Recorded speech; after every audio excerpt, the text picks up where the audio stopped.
विविधा, विविध भारती के विविध रंगी कार्यक्रमों की विविधा।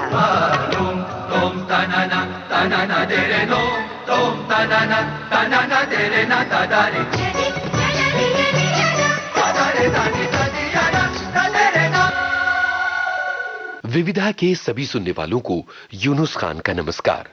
आप तो जानते ही हैं कि विविधा एक ऐसा कार्यक्रम है जिसके जरिए हम लेकर आते हैं अपने संग्रहालय की अनमोल रिकॉर्डिंग्स आपके लिए।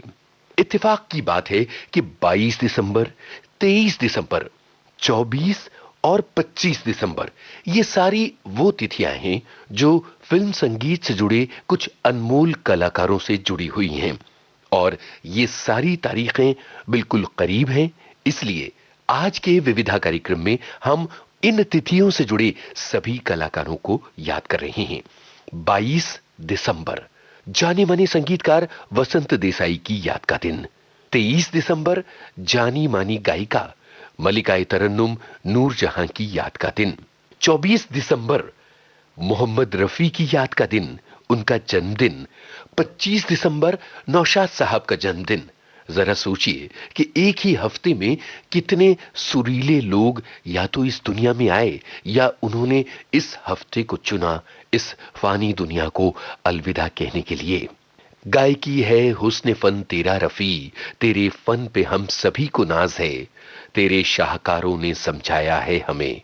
जिंदगानी प्यार का एक साज है और मेरी सरगम में भी तेरा जिक्र है, मेरे गीतों में तेरी आवाज है। मोहम्मद रफी साहब के बारे में ये अशार नौशाद ने कहे थे। आपको बता दें, मोहम्मद रफी का जन्म 24 दिसंबर 1924 को कोटला सुल्तान सिंह पंजाब में हुआ था। ये जगह आज के अमृतसर के पास है। मोहम्मद रफी के बारे में संगीतकार रविंद्र जैन कहते हैं, पेशानी पे शम्स, आंखों में तारों की जिया थी, वो कैसे बुझा जिसे जमाने की दुआ थी।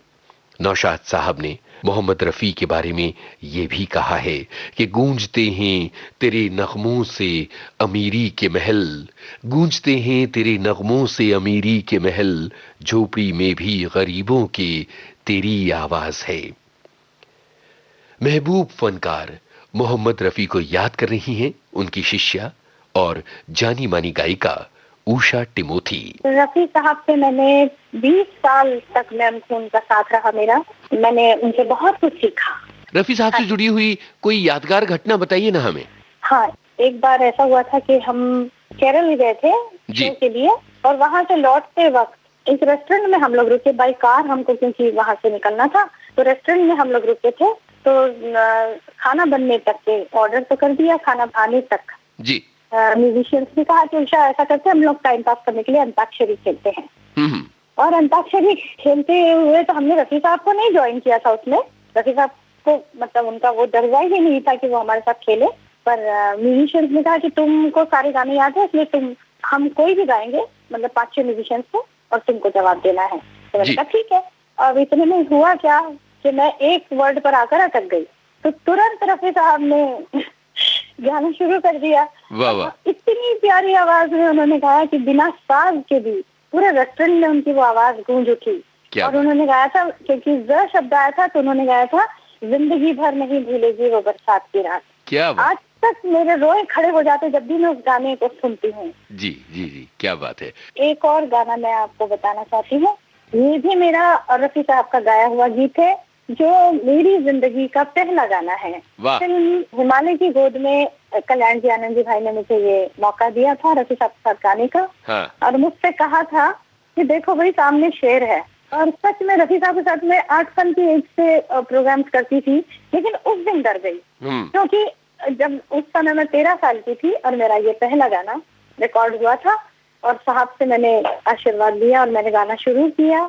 और जब घबराने लगी तो साहब ने कहा कि उषा रुको रुको, देखो मेरे सर पर उन्होंने हाथ रखा और कहा एकदम मजबूती से गाओ, यहाँ पर हम सिर्फ प्रोफेशनल सिंगर्स हैं, ऐसा मत सोचो मैं तुम्हारा अब्बा हूँ। क्या बात है, वाह। तो ये उनका आशीर्वाद मेरे साथ हमेशा से रहा और हम लोगों ने फिर गाना शुरू किया। फिर रात खड़ी थी छत पे, मैं समझा कि चांद निकला। तरह से ये गाना पूरा रिकॉर्ड हुआ और साहब ने मुझे बहुत आशीष दी। तू रात खड़ी थी छत पे, मैं समझा के चांद निकला, ओए तू रात खड़ी थी छत पे, मैं समझा के चांद निकला। बुरा हो तेरा तुझे देख के, होठे से मेरा पैर फिसला। बुरा हो तेरा तुझे देख के, होठे से मेरा पैर फिसला। होए होए होए होए होए। एक बार हम लोग एयरपोर्ट पर खड़े हुए थे, बेंगलोर एयरपोर्ट पर जी। तो वहाँ पर ऐसा हुआ कि थोड़ी देर खड़े हुए थे तो सामने से एक बहुत कोई हैंडसम सा लड़का आ रहा था, मेरा वहाँ ध्यान नहीं था। तो साहब ने मुझे कहा कि उषा उषा जल्दी देखो कितना हैंडसम लड़का सामने से आ रहा है, जरूर हीरो बन सकता है ये, अगर ये ट्राई करे तो हीरो बन सकता है। तो मैंने पलट कर देखा तो मैंने कहा साहब वो तो हीरो है। तो अच्छा कौन? तो मैंने कहा आप आजकल फिल्म नहीं देखते ना, क्योंकि 1965 के बाद रफी साहब बहुत ज्यादा बिजी हो गए थे, तो उनको सिर्फ पुराने हीरो भी पता थे, नए वाले कोई मालूम नहीं थे। हाँ। तो मैंने कहा उनका नाम नवीन निश्चल है और सावन भादो फिल्म में हंसते जख्म में आपने तुम जो मिल गए हो, हाँ। ये गाना उन्हीं के लिए प्लेबैक किया है। दूर हमसे देखो खफा न हो, बैठो न दूर हमसे देखो खफा न हो, किस्मत से मिल गए हो मिलके जुदा न हो, किस्मत से मिल गए हो मिलके जुदा न हो। मेरी क्या खता है, होता है ये भी कि ज़मीं से भी कभी आसमान मिल गया, कि जहां। उषा टिमोथी ने रफी साहब को याद किया। ये हमारे संग्रहालय की एक अनमोल रिकॉर्डिंग थी, जहां 24 दिसंबर को रफी साहब का जन्मदिन होता है, वहीं 25 दिसंबर क्रिसमस यानी बड़ा दिन, और इस बड़े दिन को और भी मानी खेज बना देता है नौशाद साहब का जन्मदिन। नौशाद साहब 25 दिसंबर 1919 को लखनऊ में पैदा हुए थे। लखनऊ यानी शायरी, अदब, तहजीब और मौसीकी की सरजमी। एक ऐसे संगीतकार जिन्होंने लखनऊ से मुंबई तक का सफर तय किया, उसके बाद जद्दोजहद की और अपनी जिंदगी में सुर घोल दिए। नौशाद ने जहां एक तरफ मोहम्मद रफी से गवाया, वहीं सहगल, सुरैया, सुरेंद्र, नूरजहां जैसे अलग अलग गायक गायिकाओं को कामयाबी के शिखर तक पहुंचा दिया। सन 1944 में फिल्म रतन के जरिए नौशाद साहब की कामयाबी का सफर शुरू हुआ था। नौशाद साहब की बहुत सारी अनमोल रिकॉर्डिंग्स विविध भारती के संग्रहालय में मौजूद हैं, और मैं उन खुशनसीब लोगों में शामिल हूं जिन्हें नौशाद साहब से मिलने और उनसे बातें करने का मौका मिला था। नौशाद साहब की एक अनमोल रिकॉर्डिंग, उनकी जिंदगी के कुछ किस्से आपके लिए। फिर एक इश्तिहार मैंने पढ़ा कि खेतवाड़ी में ऑफिस है, ये एड्रेस है, ये टेलीफोन नंबर है, और उसमें म्यूजिशियनों की ज़रूरत है। एक फिल्म कंपनी बन रही है न्यू पिक्चर के नाम से। तो महंत साहब एक थे बनारस के, वो उसके मैनेजर थे, तो उनको सब एप्लीकेशन देते थे। मान साहब हाँ बैठिए। म्यूजिक जो दे रहे थे उस्ताद झंडे खां साहब। तो उस्ताद झंडे खां साहब का थिएटर की दुनिया से मैं नाम सुनता आ रहा था कि थिएटर में उस ज़माने में जो स्टेज प्ले होते थे उसमें सब क्लासिकल म्यूज़िक का इस्तेमाल होता था। बंदिशें सब ख्याल की और अस्थाई अंतरे और ठुमरी, तो सब वहाँ अंदर ट्रायल हो रहा। सब लोग जो ट्रायल देने आए हैं म्यूजिशियन बहुत अच्छा सुना रहे हैं। तो मैंने कहा कि मेरी तो इसमें कोई जगह ही नहीं हो सकती, मैं तो कुछ भी नहीं हुई। इतना अच्छा लोग सुना रहे हैं उस्ताद झंडे खां साहब को, मैं क्या सुनाऊंगा। तो जब मेरा नंबर आने लगा तो मैं वहाँ से भाग खड़ा हुआ। तो ऊपर से महंत साहब ने आवाज़ दी, अरे इधर आइए। वो जबरदस्ती ले गए ऊपर और मुझे वो रूम में ढकेल दिया उन्होंने। उस्ताद झंडे खां साहब बैठे थे, सुनाओ कुछ। मैंने कहा उस्ताद मुझे कुछ नहीं मालूम, इतना अच्छा अच्छा लोगों ने सुनाया, उनके आगे मेरी कोई हैसियत ही नहीं, मैं आपको क्या सुनाऊंगा हुजूर। पियानो रखा था उन्होंने, तो उल्टा सीधा मैंने कहा आपके हुक्म की तामील की, चला गया। उसके बाद लेटर आया फाइनल में कि मुझे सिलेक्ट किया। वहाँ साहब 40 रुपए महीने पर नौकरी मिली।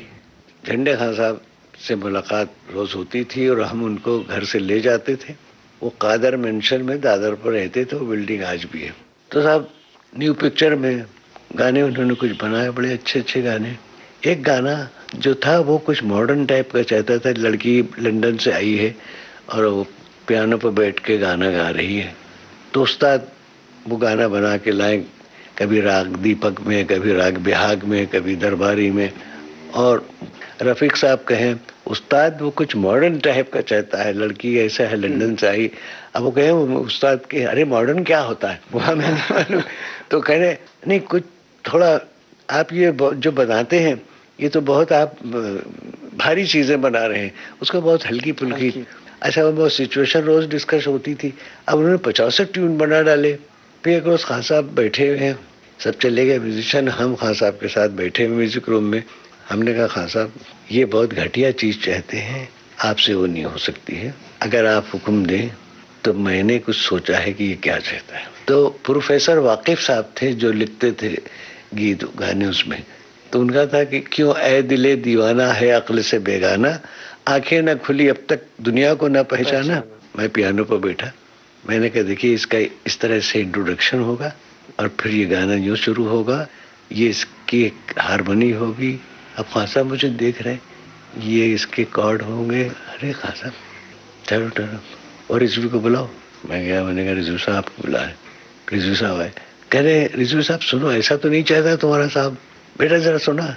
तो मैंने ओ ऐसे ही ये चाहता है। हाँ साहब ये क्या नहीं सुनाया आपने पहले, अच्छा बुलाओ अपने साहब को। उस साहब को बुलाया गया रशियन को।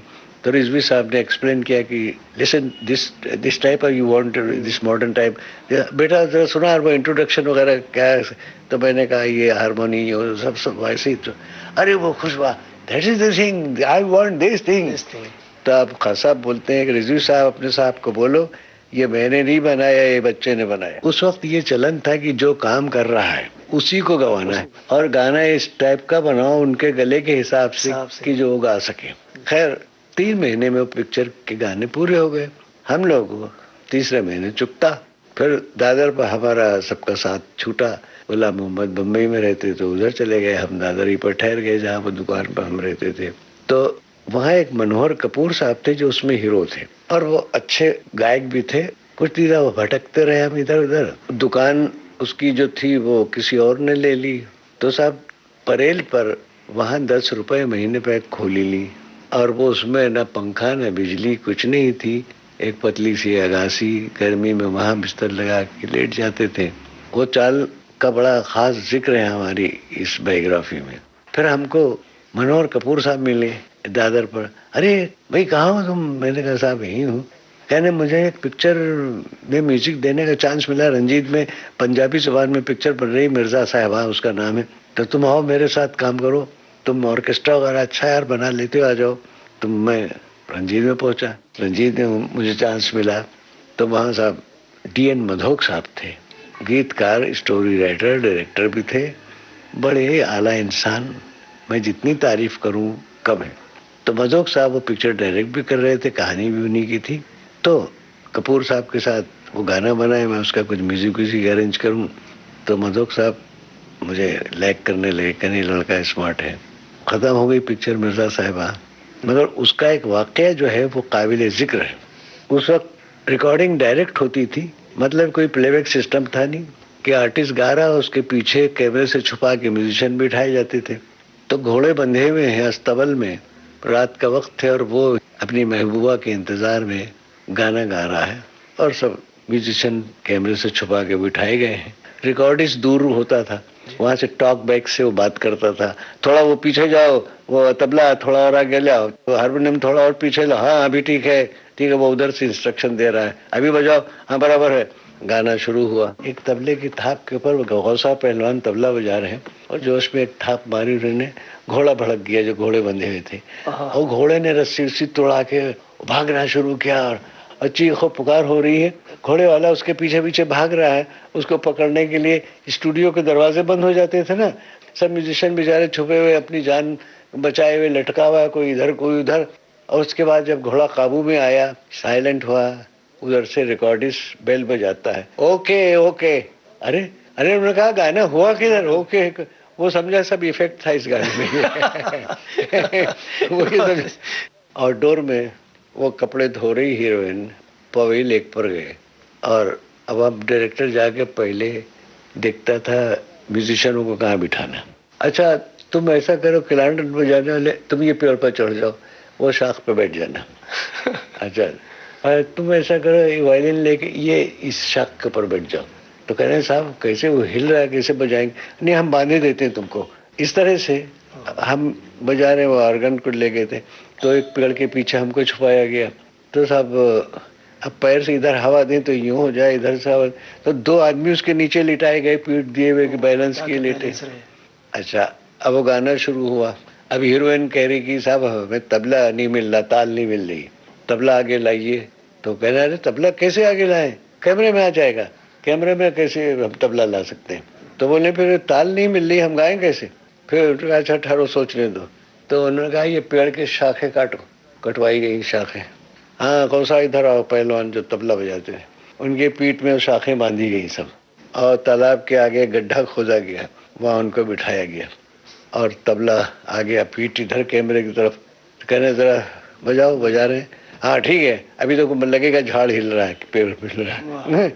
तो इस तरह से उनकी पीठ में शाखें बांधी गई और बजा रहे। तो ये हुजूर तमाशा होता था कि जब आउटडोर होता था तो म्यूजिशियन अपने घर से विदाई लेके जाते थे कि भाई दुआ करना, आउटडोर जा रहे हैं, खैरियत से वापस आए, पता नहीं किस पेड़ पर लटकाए जाए, कहाँ किस मुसीबत में जान पड़े। तो पैसे उस वक्त जो मिलते थे बड़े हलाल के मिलते थे, मेहनत के मिलते थे पैसे। नौशाद साहब के जरिए नूरजहां याद आ गईं। दरअसल नूरजहां ने नौशाद के लिए कई फिल्मों में गाया। 21 सितंबर 1926 को कसूर पंजाब में नूरजहां पैदा हुई थी। 5 बरस की उम्र में उन्होंने गाना शुरू कर दिया था। सन 1935 में पंजाबी फिल्म पिंड दी कुड़ी के जरिए उन्होंने फिल्मों में अभिनय और गाना शुरू किया और 1942 में प्राण के साथ वो हीरोइन बनकर रुपहले पर्दे पर नजर आई फिल्म खानदान में। ये फिल्म कामयाब हुई तो नूरजहां शौकत हुसैन रिजवी के साथ मुंबई आ गईं, जो आगे चलकर उनकी जिंदगी के हमसफर भी बने और फिल्मी दुनिया के जाने माने निर्देशक भी बने।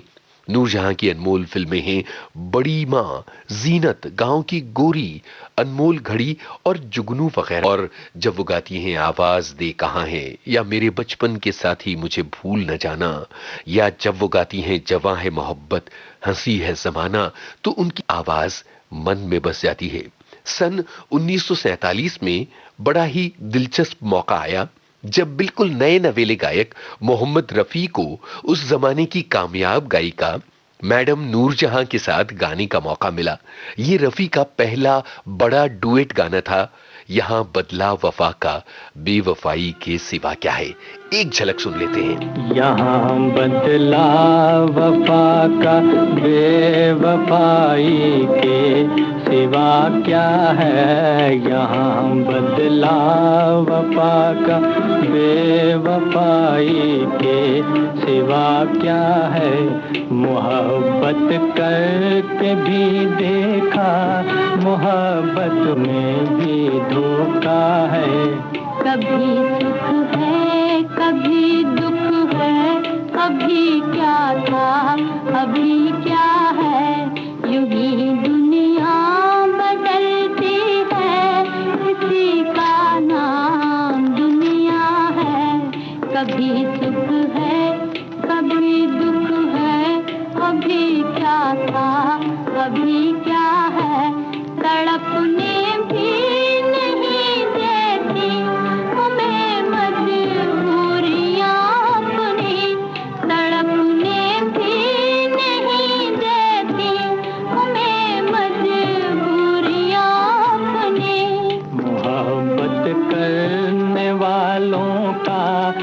अपना किसने देखा है, मोहब्बत करके भी देखा, मोहब्बत में भी धोखा है। तनवीर नकवी के बोल थे, फिरोज निजामी की धुन थी। जुगनू फिल्म का ये गाना मोहम्मद रफी का पहला बड़ा कामयाब 2 गाना था। हम एक तरफ इस प्रोग्राम में जहां मोहम्मद रफी को याद कर रहे हैं, वहीं नूर जहां को याद कर रहे हैं। नौशाद साहब ने क्या कहा था उनके बारे में जरा सुनिए। नूर जहां ने मेरे गानों में नूर भर दिया, वो गाने अमर हो गए और वो हमेशा जिस शो में भी गाती थी तो आवाज दे कहाँ है दुनिया मेरी जवां है, या मेरे बचपन के साथी मुझे भूल न जाना, या वो फिर जवां है मोहब्बत हंसी है ज़बाना, फिर वो क्या मिल गया भगवान तुम्हें दिल को दुखा के, ये गाने वो ज़रूर गाती थी। इब्तिदा करती थी हर शो में, वो जो भी स्टेज शो होता था उसमें इब्तिदा होती थी आवाज़ दे कहाँ है। हम लोग संगीत प्रेमी जो उनसे दिली लगाव रखते थे, यकीनन अब इधर उधर भटकते फिरेंगे यही कहते हुए कि आवाज़ दे कहाँ है, साज में आवाज़ भर के चल दिया, मेरे नगमों में उतर के चल दिया, ले गया वो दिल की सारी आबोताब, आई ना बेअक्स करके चल दिया। मेरे दिल में उम्मीद का जहां है, दुनिया मेरी जवां है, आवाज दे कहाँ है।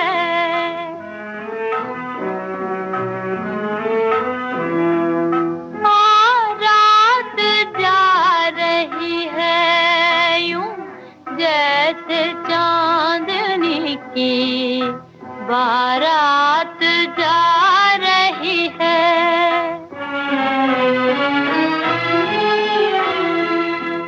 रात जा रही है यूं जैसे चांदनी की बारात जा रही है।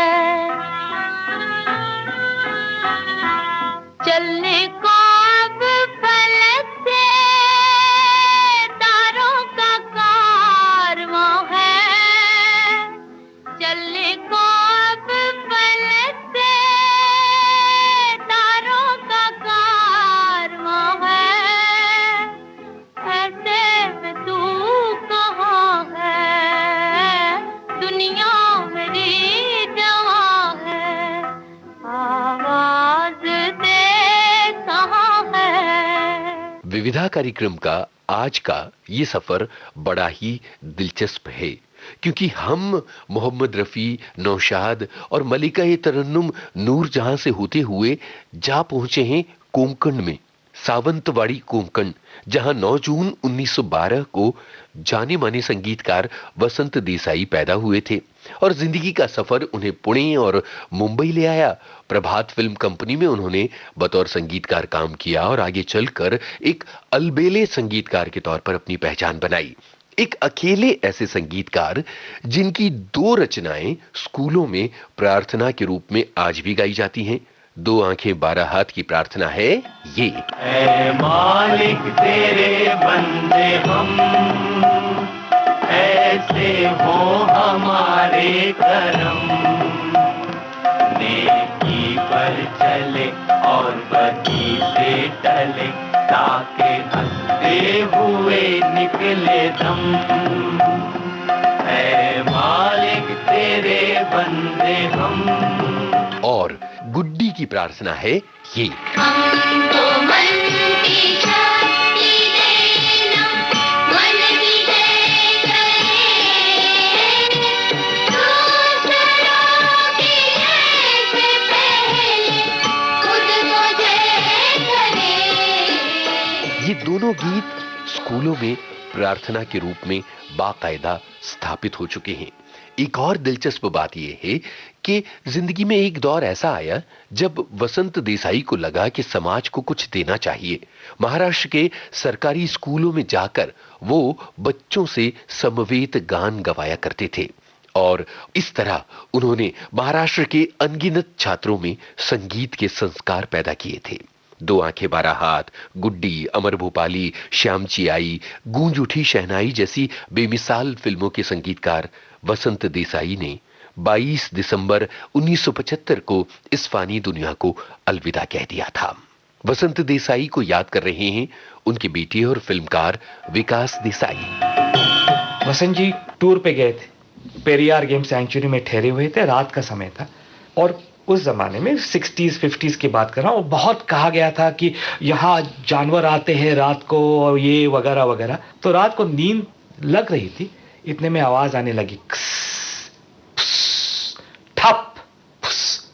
तो वो जागे, क्या है ये, कौन आ रहा है? और फिर झांक के देखा खिड़की से, तो खिड़की बज रही थी ठक, हवा से ठक, और बाहर एक पेड़ था, उसकी जो डालियां थी वो हवा के साथ खस खस एक दूसरे पे रब हो रही थी। तो सोचा, रे इसमें संगीत है, इसमें रिदम है। ये बात रही उनके दिल में और कुछ दिनों बाद 2 आंखें 12 हाथ बंद रही थी। तो इसमें से एक गाना आ गया जो उन्होंने शांताराम जी से कहा कि इसमें से एक गाना बन सकता है, और वो गाना बना। हमेशा मुझे कहा करते थे, कॉम्बिनेशन, डायरेक्टर म्यूजिक डायरेक्टर का जो कॉम्बिनेशन होता है उसमें एक अलग आनंद है, मजा है, एक बहार है, और ये शांताराम जी और वसंत जी के कॉम्बिनेशन में आपको नजर आएगा। एज ए फिल्म मेकर मुझे ये बात ज्यादा महसूस होती है ये कॉम्बिनेशन की, कि एक छोटा सा किस्सा है कि 2 आंखें 12 हाथ बनी थी, उसका बैकग्राउंड करना था। तो बैकग्राउंड के पहले शांताराम जी ने और वसंत जी ने फिल्म देखी, तो कैसी रही फिल्म वगैरह। तो वसंत जी ने कहा कि मुझे लगता है कि थोड़ी लंबी है। तो शांताराम बोले, तुझे कुछ समझ में नहीं आती फिल्म, जा। और दूसरे दिन जब रिकॉर्डिंग होनी थी, जब डब्बे आ गए, तो शांताराम जी ऐसे पासिंग में बोले, तूने जो कल कहा था ना देसाई, 10-15 मिनट कम किया है मैंने, देख ले। तो ये कॉम्बिनेशन, ट्रस्ट, फेथ, एक दूसरे पे विश्वास, एक दूसरे पे कि ये मेरा आदमी है, ये जानता है, ये जो ट्रस्ट है, ये कॉम्बिनेशन है, ये कुछ अलग ही चीज है। उसी फिल्म का एक गाना देखिए, सैया झूठों का बड़ा सरताज निकला। अगर आपने ये फिल्म देखी हो तो ये बात और भी आपको दिलचस्प लगेगी कि ये किसकी आइडिया है, कंपोजर की कि डायरेक्टर की। खिलौने वाली जा रही है, उसका बाद टक टक टक टक टक टक अटक जाता है, तब रिदम स्टॉप होता है, वो घाघरा उठा के रखती है, फिर रिदम शुरू होता है। किसकी आइडिया है? कंपोजर ने सोचा पहले या डायरेक्टर ने सोचा पहले? कॉम्बिनेशन। सैया झूठों का बड़ा सरताज निकला, सैया झूठों का बड़ा सरताज निकला, मुझे छोड़ चला, मुख मोड़ चला, दिल तोड़ चला, बड़ा धोखेबाज निकला, सैया झूठों का बड़ा सरताज निकला।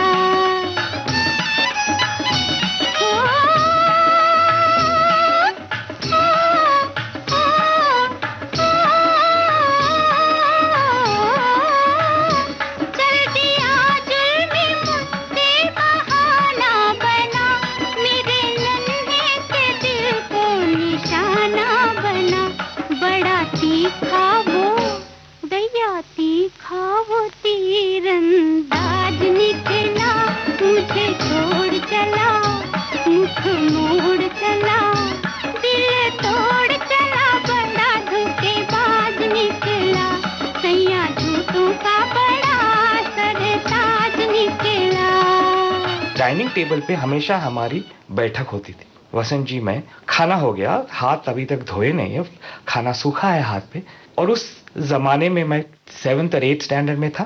तो एज यूजुअल बोलने लगा कि क्या वो काउंटडाउन शो में देखिए आपका गाना चोटी पे नहीं आया, वो दूसरा गाना देखिए 3 हफ्ते 4 हफ्ते चोटी पे है।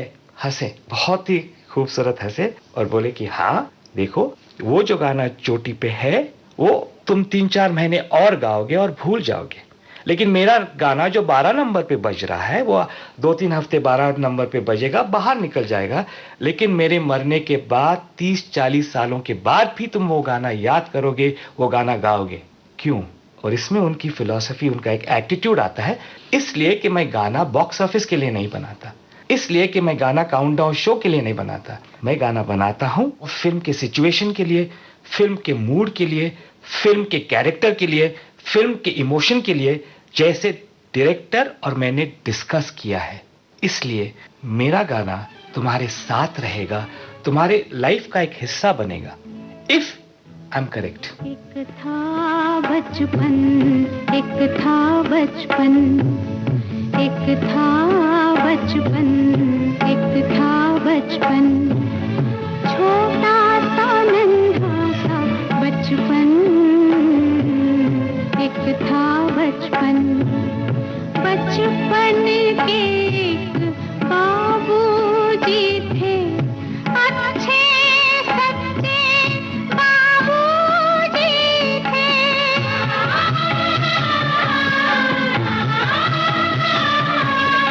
दोनों का सुंदर था बंधन, एक था बचपन। समय का चक्र लगातार चलता रहता है और समय के इस चक्र के घूमने के साथ जहां कुछ नए लोग जुड़ते हैं, वहीं कुछ पुराने लोग बिछड़ भी जाते हैं। साल 2019 के बीतते बीतते 17 दिसंबर की शाम हमने खो दिया रंगमंच और सिनेमा के जाने माने कलाकार डॉक्टर श्री राम लागू को। 92 साल की उम्र में पुणे में उन्होंने आखिरी सांस ली। डॉक्टर श्री राम लागू एक प्रसिद्ध ENT सर्जन थे, यानी नाक कान और गला के डॉक्टर थे, और उन्होंने अपने इस पेशे को अलविदा कह के रंगमंच और फिल्मों की तरफ रुख कर लिया था। वो पहले मराठी रंगमंच पर सक्रिय हुए, उसके बाद मराठी सिनेमा और उसके बाद वो आ गए हिंदी सिनेमा की तरफ। 50 बरस लंबी पारी उन्होंने खेली। इस दौरान विविध भारती के स्टूडियो में एक बार वो आए थे और उन्होंने फौजी भाइयों को संबोधित किया था और कही थी ये बात। श्री राम लागू का नमस्ते। मैं कोई बहुत बड़ा फिल्मी सितारा नहीं हूँ, एक मामूली सा एक्टर हूँ। आपने शायद मेरा नाम सुना होगा या पढ़ा होगा किसी अखबार में, डॉक्टर श्री राम लागू। वैसे करीब करीब 20 साल में डॉक्टरी करता रहा। जी हाँ, मैं असली डॉक्टर हूँ, मरीजों को दवा देने वाला, ऑपरेशन करने वाला डॉक्टर। असल में मैं नाक कान गले का सर्जन हूँ। हाँ, काफी मरीजों का गला काट चुका हूँ ऑपरेशन टेबल पर। आपको बड़ा ताज्जुब होगा कि ये डॉक्टर का एक्टर कैसे बन गया। बात तो मेरी समझ में भी नहीं आई ठीक तरह से, लेकिन हकीकत ये है साहब कि जिस साल मैं मेडिकल कॉलेज में डॉक्टरी पढ़ने के लिए दाखिल हुआ, उसी साल मैंने स्टेज पर एक्टिंग भी करना शुरू किया। वैसे तो बचपन से मुझे ड्रामा देखने का, फिल्म देखने का बहुत ही शौक था, लेकिन स्टेज पर कदम रखने की हिम्मत नहीं थी। स्टेज पर काम करने को जी तो बहुत चाहता था, लेकिन बहुत डर लगता था। मैट्रिक पास किया, प्री मेडिकल के 2 साल कॉलेज में काटे, फिर भी स्टेज पर कदम रखने की हिम्मत नहीं हुई। हाँ, और न जाने कैसे जिस साल मेडिकल कॉलेज में दाखिल हुआ, उसी साल कॉलेज के नाटक में एक रोल किया। उसकी बेहद तारीफ भी हुई और मैं अचानक एक्टर बन गया। मतलब मेरी डॉक्टरी की और एक्टिंग की पढ़ाई एक ही साथ शुरू हुई। बचपन में मुझे नाटक के बारे में जो एक एक्सपीरियंस मिला था, यानी अनुभव मिला था, वो मेरे लिए बहुत ही डरावना था। तब मेरी उम्र कुछ 10-11 साल की होगी। हमारे स्कूल में जो गुरुजी हमें पढ़ाया करते थे, उन्होंने एक छोटा सा नाटक लिखा था, बच्चों का नाटक था, और उसमें मुझे एक पार्ट दिया गया था।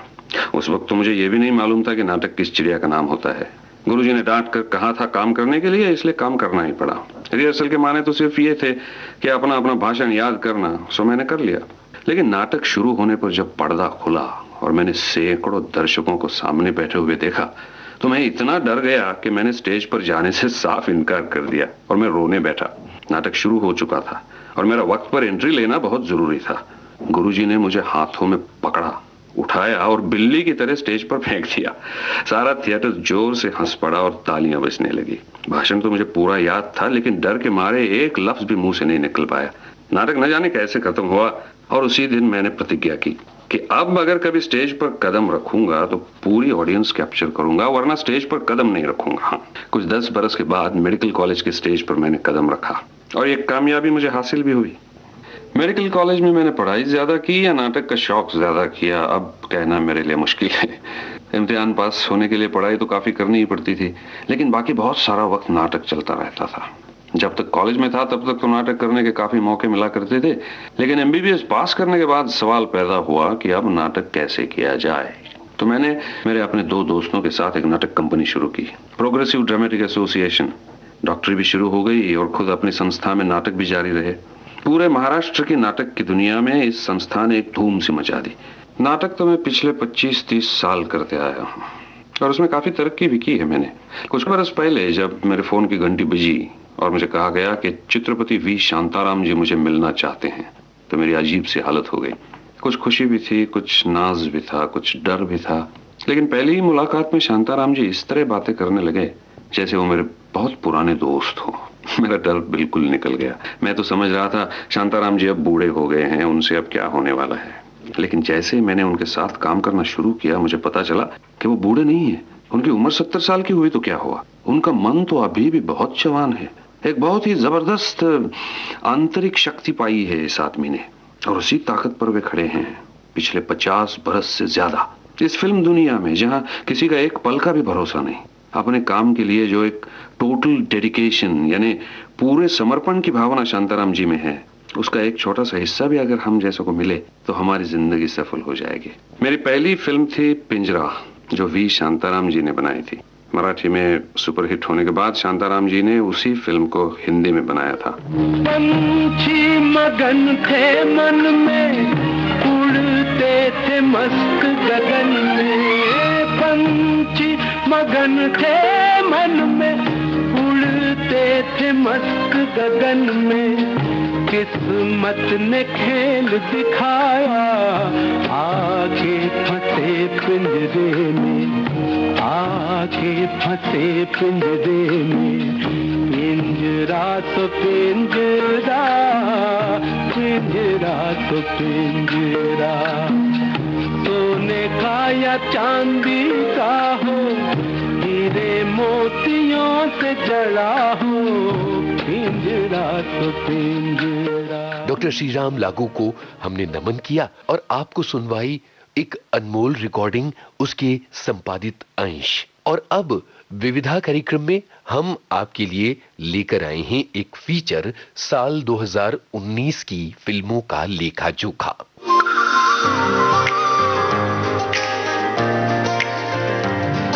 हर साल लोगों का फोकस ये जानने पर ही रहता है कि इस साल चोटी की 10 फिल्में कौन सी रही हैं। ये दरअसल एक सापेक्षिक बात है। हर व्यक्ति के नजरिए से चोटी की 10 फिल्में अलग अलग हो सकती हैं। हम आपको बताएंगे सारी दुनिया में कमाई के मामले में चोटी की 10 हिंदी फिल्में कौन सी रही हैं। साल 2019 की सबसे ज्यादा कमाई करने वाली फिल्मों की फहरिस्त पर नजर डालें तो आपको चोटी पर नजर आएगी सिद्धार्थ राज आनंद की फिल्म वॉर। सिद्धार्थ इससे पहले अनजाना अनजानी और बैंग बैंग जैसी फिल्में बना चुके हैं। वॉर के सितारे टाइगर श्रॉफ और ऋतिक रोशन हैं। 2 अक्टूबर 1919 को रिलीज इस फिल्म का बजट था करीब 150 करोड़ और इसकी कुल कमाई 474 करोड़ है। सुबह तक मान के मेरी बात, तू ऐसे जोर से नाची आज, हे घुंघरू टूट गए, हे घुंघरू टूट गए। चित्र भारती के इस हिस्से में हम उन फिल्मों की कमाई का जिक्र कर रहे हैं जो उन्होंने केवल भारत में नहीं बल्कि सारी दुनिया में की है। इस फहरिस्त में दूसरे नंबर पर है संदीप वांगा की फिल्म कबीर सिंह। दरअसल ये फिल्म खुद संदीप की तेलुगु में आई अर्जुन रेड्डी का हिंदी रीमेक था।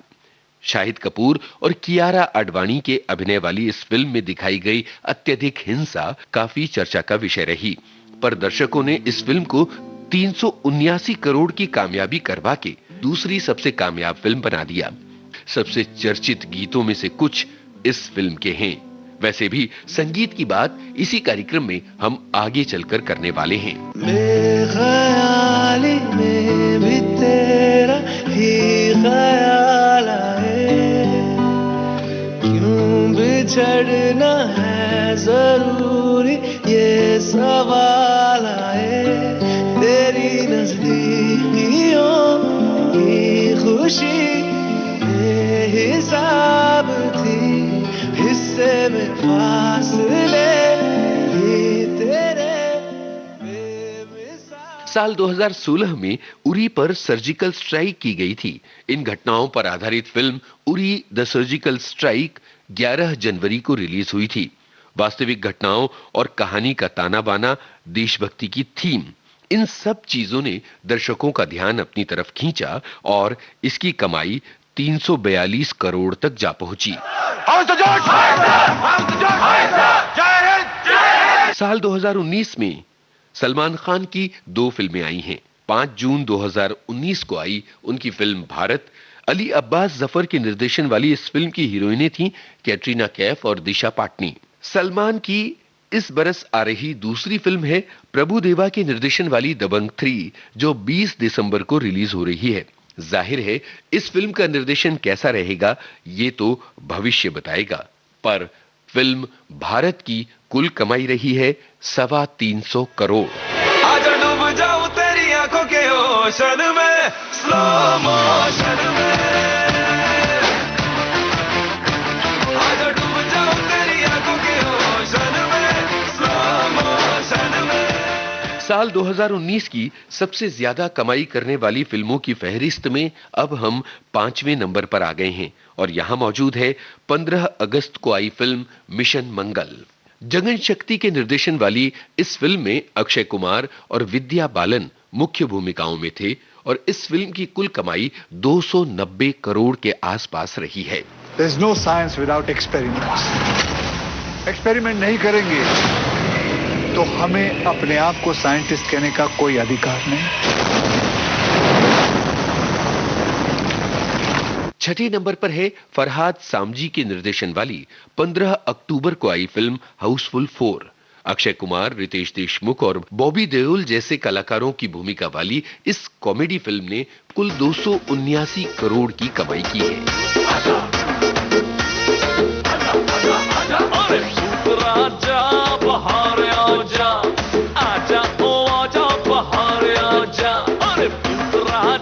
इस बरस की सबसे ज्यादा कमाई करने वाली फिल्मों में 7वें नंबर पर है 14 फरवरी को आई जोया अख्तर की फिल्म गली बॉय।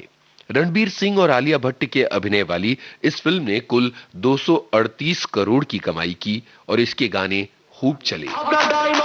उठ जा अपनी राख से, तू उड़ जा अब तलाश में, परवाज़ देख परवाने की, आसमां भी सर उठाएगा, आएगा अपना टाइम आएगा, मेरे जैसा शाना लाला तुझे ना मिल पाएगा, ये शब्दों का ज्वाला मेरी बेड़ियां पिघलाएगा, जितना तूने बोया है तू उतना ही तो खाएगा, ऐसा मेरा ख्वाब है जो डर को भी सताएगा, जिंदा मेरा ख्वाब अब कैसे तू दफनाएगा, अब हौसले से जीने दे, अब खौफ नहीं है सीने में, हर रास्ते को चीरेंगे, हम कामयाबी छीनेंगे, सब कुछ मिला पसीने से, मतलब बड़ा अब जीने में, क्यों? क्योंकि अपना टाइम आएगा। चित्र भारती में हम आपको बता रहे हैं कमाई के लिहाज से साल 2019 की सबसे बड़ी 10 फिल्मों के बारे में। 8वें स्थान पर है टोटल धमाल। इसके निर्देशक थे दिल और बेटा जैसी फिल्में बनाने वाले इंद्र कुमार और मुख्य कलाकार थे अजय देवगन, माधुरी दीक्षित, अनिल कपूर और अरशद वारसी वगैरह। इस फिल्म की कुल कमाई 228 करोड़ रही। नीतेश तिवारी की फिल्म छिछोरे 9वें स्थान पर रही 212 करोड़ की कमाई के साथ। क्वीन जैसी फिल्म बनाने वाले विकास बहल इस बरस लेकर आए सुपर 30। ऋतिक रोशन के अभिनय वाली ये फिल्म 208 करोड़ की कमाई के साथ 10वें स्थान पर रही। जरा सा किताबों में कम ध्यान है, ज्यादा तेरे ख्यालों में है, तुझसे जो मिलके मजा है, कहाँ वो गणित के सवालों में है, करके 2019 में आया नए विषयों पर नया सिनेमा। चूंकि हम फिल्मों के लिहाज से साल 2019 की समीक्षा कर रहे हैं और मोटे तौर पर देखा जाए तो साल 2019 साबित करता है कि हिंदी सिनेमा अब बदल रहा है। साल 2019 में एक तरफ जहां विशुद्ध मनोरंजन वाली मसाला फिल्मों ने अपनी जोरदार उपस्थिति जाहिर की है, वहीं दूसरी तरफ ये बरस नए कथानकों वाली फिल्मों के नाम भी रहा है। सबसे पहले सच्ची घटनाओं पर आधारित फिल्मों की बातें की जाएं, जिनकी इस बरस भरमार रही। साल की पहली बड़ी रिलीज थी उरी द सर्जिकल स्ट्राइक। साल 2016 में भारत ने उरी में जो हवाई हमला किया था, उससे जुड़ी घटनाओं को केंद्र में रखकर इस फिल्म की कहानी बुनी गई थी। निर्देशक आदित्य धर की इस पहली ही फिल्म को दर्शकों का खूब प्यार मिला। फर्ज और फर्जी में बस एक मात्रा का अंतर होता है। अगर मैं अपने देश, अपने भाइयों के लिए अब नहीं लड़ा, तो मैं अपनी नजरों में फर्जी बन के रह जाऊंगा। सर, आई प्रॉमिस यू, आप मुझे कहीं भी भेज दीजिए, मैं अपने हर एक सिपाही को जिंदा सही सलामत वापस लाऊंगा। इसी तरह भारतीय अंतरिक्ष संस्थान इसरो के मंगल अभियान और इससे जुड़ी घटनाओं के इर्द गिर्द बुनी गई थी फिल्म मिशन मंगल की कहानी। जगन शक्ति ने इसका निर्देशन किया था। तेल जब पूरी के लिए गर्म है तो उसको और गर्म नहीं करते, ऑफ करके गैस बचा के पूरियां तलते रहते हैं। इस होम साइंस की टेक्निक से हम लोग मार्स जाना चाहते हैं। वहीं विकास बहल की फिल्म सुपर 30 गणितज्ञ आनंद कुमार की जीवनी थी, जिन्होंने कमजोर वर्ग के छात्रों को आईआईटी में एडमिशन के लिए तैयार करके तहलका मचा दिया था। इसी दौरान आई जोया अख्तर की फिल्म गली बॉय, जो मुंबई के एक रैपर की सच्ची कहानी से प्रेरित फिल्म थी। अपना टाइम आएगा, उठ जा अपनी राख से, तू उड़ जा अब तलाश में, परवाज़ देख परवाने की, आसमां भी सर उठाएगा, आएगा अपना टाइम आएगा। कंगना राणावत के अभिनय वाली फिल्म मणिकर्णिका झांसी की रानी लक्ष्मीबाई पर केंद्रित बायोपिक थी। मैं लक्ष्मीबाई प्रतिज्ञा करती हूँ, जब तक मेरे शरीर में रक्त है मैं पूर्ण निष्ठा से झांसी की सेवा करूंगी। इसी तरह से साल के आखिर में आई आशुतोष गोवारीकर की फिल्म पानीपत अपने नाम के मुताबिक पानीपत की तीसरी लड़ाई पर केंद्रित है। वहीं अनुराग सिंह के निर्देशन वाली फिल्म केसरी सारागढ़ी की लड़ाई पर केंद्रित थी। मेरी ज़मीं महबूब मेरी, मेरी नस नस में तेरा इश्क बहे, फीका ना पड़े कभी रंग तेरा, जिस्मों से निकल के खून कहे। तुषार हीरानंदानी की फिल्म सांड की आंख दो बुजुर्ग निशानेबाज महिलाओं चंद्रो और प्रकाश तोमर के जीवन पर आधारित फिल्म थी। कल तय मैं और शेफाली दोनों आएंगे बुल को मारने, बात जब बनेगी जब घाघरे मारेगी निशाना। साल 2019 में कई सीक्वल फिल्में भी आईं। अब उनकी बातें। साल 2012 में करण जौहर लेकर आए थे स्टूडेंट ऑफ द ईयर। इस बरस उन्होंने इसका सीक्वल रिलीज किया, स्टूडेंट ऑफ द ईयर 2। इसका निर्देशन पुनीत मल्होत्रा ने किया था। सितारे थे टाइगर श्रॉफ, तारा सुतारिया और अनन्या पांडे वगैरह।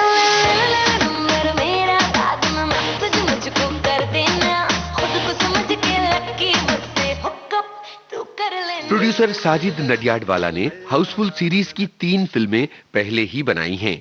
हाउसफुल 2010 में, हाउसफुल 2 2012 में और हाउसफुल 3 2016 में आई थीं। इस बरस साजिद नडियाडवाला लेकर आए अपनी इस सीरीज की अगली फिल्म हाउसफुल 4।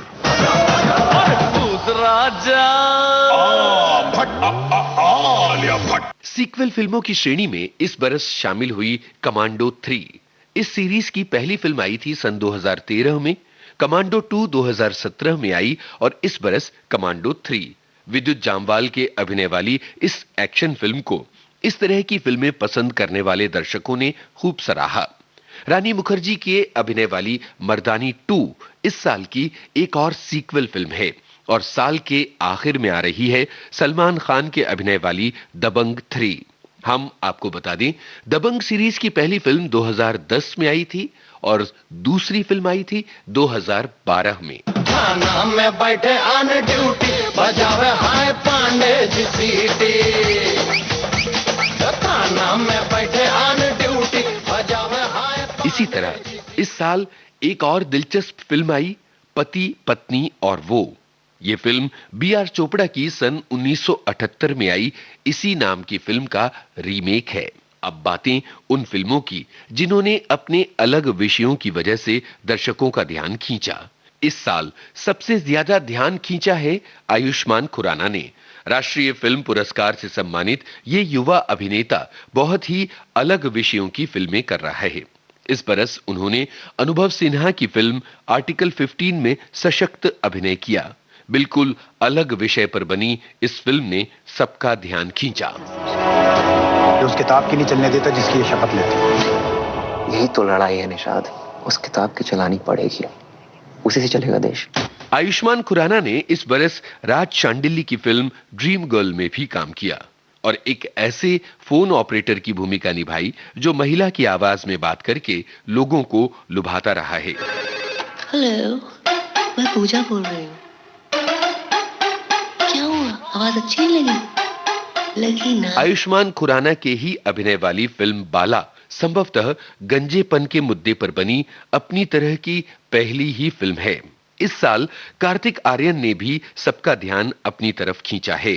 लक्ष्मण उतेकर के निर्देशित फिल्म लुका छिपी उलझे हुए रिश्तों का ताना बाना है और लिव इन रिलेशनशिप पर भी अपनी बात कहती है। खबर छपवा दो अखबार में, पोस्टर लगवा दो बाजार में। OTT प्लेटफॉर्म पर रिलीज हुई नवाजुद्दीन सिद्दीकी के अभिनय वाली फिल्म फोटोग्राफ रितेश बत्रा ने बनाई थी। इस मार्मिक कहानी को दर्शकों ने बहुत पसंद किया। सुजय घोष अपनी बहुत ही कसी हुई सस्पेंस फिल्मों के लिए जाने जाते हैं। इस बरस उन्होंने अमिताभ बच्चन और तापसी पन्नू के अभिनय वाली फिल्म बदला पेश की और दर्शकों की उम्मीदों पर वो खरे उतरे। बदला लेना हर बार सही नहीं होता, लेकिन माफ कर देना भी हर बार सही नहीं होता।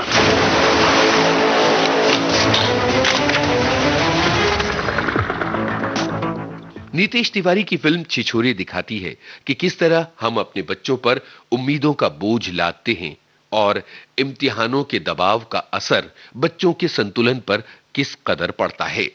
सोनाली बोस की film sky is pink pulmonary fibrosis जैसी बीमारी की बात करती है। इसी तरह ब्रह्मानंद सिंह की फिल्म झलकी बच्चों की फिल्म है। बहुत समय बाद केवल बच्चों के लिए बनाई गई कोई फिल्म आई है। इसी तरह अभिनेत्री सीमा पाहवा ने इस बरस निर्देशन की दुनिया में अपना पहला कदम रखा और वो लाई हैं फिल्म राम प्रसाद की 13वीं। इस तरह साल 2019 नए मुद्दों पर बनी अलग तरह की फिल्मों का साल भी रहा है। अब दर्शक बदल रहे हैं, वो कुछ नया चाहते हैं।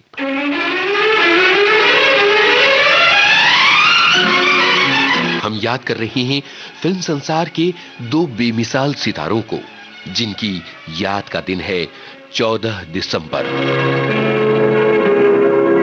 14 दिसंबर 1968 का दिन। राज कपूर अपना जन्मदिन मनाने की तैयारी में थे और खबर आई उनके अजीज दोस्त और गीतकार शैलेंद्र नहीं रहे।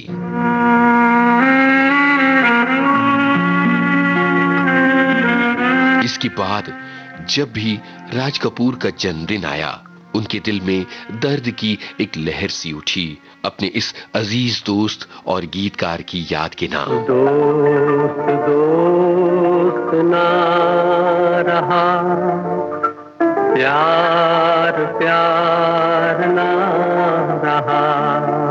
आज हम शैलेंद्र के उन गानों को याद करेंगे जो उन्होंने RK प्रोडक्शंस के लिए लिखे। शैलेंद्र भारतीय रेलवे में बतौर वेल्डर काम करते थे। मुंबई के एक कवि सम्मेलन में शैलेंद्र अपनी कविता पढ़ रहे थे, जलता है पंजाब। तब राज कपूर ने इस कविता को सुना और युवा शैलेंद्र से कहा कि क्या वो उनकी फिल्म के लिए गाने लिखेंगे। शैलेंद्र ने राज कपूर की इस पेशकश को ठुकरा दिया। आर्थिक परेशानियों ने जब उन्हें मजबूर किया, तब उन्होंने राज कपूर से संपर्क किया और राज कपूर ने अपनी अगली फिल्म बरसात में उन्हें गाने लिखने का मौका दिया। पतली कमर है, तिरछी नजर है, पतली कमर है, तिरछी नजर है, खिले फूल सी तेरी जवानी, कोई बताए कहाँ कसर है। फिल्म बरसात के जरिए बनी संगीत की एक बेमिसाल टोली। निर्माता निर्देशक राज कपूर, गीतकार हसरत जयपुरी और शैलेंद्र, और संगीतकार शंकर जयकिशन। शायद भारतीय सिनेमा में शैलेंद्र के जरिए पहली बार ऐसे गाने आ रहे थे जो आम आदमी के पक्ष में खड़े नजर आते हैं। फिल्म आवारा। आवारा हूँ या गर्दिश में हूँ, आसमान का तारा हूँ, आवारा हूँ। फिल्म की सिचुएशन के मुताबिक आम आदमी के जज्बात को शैलेंद्र ने बड़ी कुशलता के साथ शब्दों में ढाला। आप पाएंगे कि ये भारतीय सिनेमा के कालजयी गीत बन गए हैं। दिल का हाल सुने दिल वाला, सीधी सी बात न मिर्च मसाला, कह के रहेगा कहने वाला, दिल का हाल सुने दिल वाला। RK प्रोडक्शंस की एक और बेमिसाल फिल्म आई, जागते रहो। इसके निर्देशक थे अमित और शंभू मित्रा। राज कपूर ने इस फिल्म को प्रोड्यूस किया था और इस फिल्म में अभिनय किया था। राज कपूर के अभिन्न मित्र शैलेंद्र ने इस फिल्म में जिंदगी के फलसफे को उभारने वाला ये गाना लिखा, जिसे गाया मुकेश ने। जिंदगी ख्वाब है, ख्वाब में झूठ क्या और भला सच है क्या। इसी फिल्म में जैसे भारतवर्ष को जगाने वाला ये गीत भी शामिल था। जागो मोहन प्यारे, जागो जागो मोहन प्यारे, जागो। जिस देश में गंगा बहती है, डाकुओं की समस्या पर केंद्रित इस फिल्म में शैलेंद्र ने लिखे कुछ बेमिसाल गाने। बच्चों के लिए जो धरती माँ सदियों से सभी कुछ सहती है, हम उस देश के वासी हैं, हम उस देश के वासी हैं जिस देश में गंगा बहती। डाकुओं से मुख्य धारा में लौट आने का आह्वान करने वाला ये गाना आज कालजयी बन चुका है। अब लौट चले नैन बिछाए, बाहें पसारे, तुझको पुकारे देश तेरा। शैलेंद्र ने हिंदी के सुप्रसिद्ध लेखक फणीश्वर नाथ रेणु की कहानी तीसरी कसम उर्फ मारे गए गुलफाम पर बनाई फिल्म तीसरी कसम। डूब गए हम बीच भंवर में, करके 16 पार, सजनवा बैरी हो गए हमार। उन दिनों राज कपूर बना रहे थे फिल्म मेरा नाम जोकर। इस फिल्म के लिए शैलेंद्र ने एक गाना लिखा था और वो गाना था ये। जीना यहाँ मरना यहाँ, इसके सिवा। जिंदगी ने साथ नहीं दिया। 14 दिसंबर 1968 को शैलेंद्र इस फानी दुनिया से चले गए। उनका ये गाना अधूरा रह गया और इस गाने का ये अंतरा पूरा किया उनके बेटे शैली शैलेंद्र ने। कल खेल में हम हो न हो, गर्दिश में तारे रहेंगे सदा। कल खेल में हम हो न हो, गर्दिश में तारे रहेंगे सदा। भूलोगे तुम, भूलेंगे वो, पर हम तुम्हारे रहेंगे सदा। आज के विविधा कार्यक्रम में था एक सुरीला सिलसिला, जहां हमने मोहम्मद रफी साहब को नमन किया, नौशाद साहब को याद किया, मलिका तरन्नुम नूरजहां और संगीतकार वसंत देसाई की यादों के रंग बिखेरे। दूसरी तरफ साल 2019 की फिल्मों का लेखा जोखा और इसके साथ ही नमन किया जानी मानी अभिनेता डॉक्टर श्रीराम लागू को। यानी विविधा की एक भरी पूरी पेशकश थी इस हफ्ते। हमें उम्मीद है ये कार्यक्रम आपके मन को लुभाएगा। चलने से पहले आपको बता दें, इस कार्यक्रम के प्रोड्यूसर हर्षवर्धन गवई। तो अब अपने दोस्त यूनुस खान को दीजिए इजाजत। हम अपने संग्रहालय की तरफ चले अगले हफ्ते के लिए कुछ अनमोल सामग्री ढूंढने के लिए। नमस्कार, मुस्कुराते रहें। ये थी विविध भारती के विविध रंगी कार्यक्रमों की विविधा।